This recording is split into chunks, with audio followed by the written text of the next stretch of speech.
ശ്രീനാരായണ ഗുരുദേവൻ ദീപപ്രതിഷ്ഠ നടത്തിയ കാരമുക്ക് ശ്രീ ചിദംബര ക്ഷേത്രത്തിലെ കാവടി മഹോത്സവം ചൊവ്വാഴ്ച ആഘോഷിക്കുമെന്ന് Sreenarayana Guptha Samajam president Biju Ollekkatt, general secretary Sasidharan Kottekkatt, secretary Ratheesh Koonath, treasurer Venugopal Cherthedath എന്നിവർ വാർത്താസമ്മേളനത്തിൽ അറിയിച്ചു.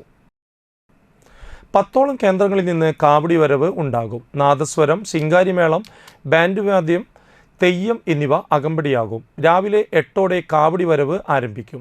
ഉച്ചയ്ക്ക് 2:10 താനാപ്പാടം യുവശക്തി ഒന്നാമതായി ക്ഷേത്ര മൈതാനത്ത് പ്രവേശിക്കും.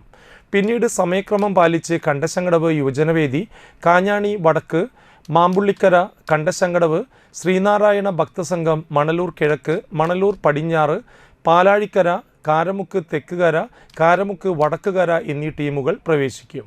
104 വർഷമായി കാവടി മഹോത്സവം ഭംഗിയായി നടത്തി വരാറുണ്ടെന്ന് ഭാരവാഹികൾ പറഞ്ഞു.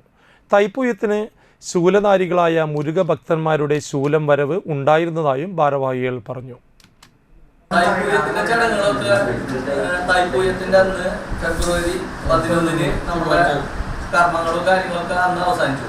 ഇത് അതിന്റെ ശേഷം നമ്മൾ 7ാം പൊക്കം ഒരു ഉത്സവമാക്കിയിട്ടാണ് നമ്മളിത് നടത്തിക്കൊണ്ട് പോകുന്നത്.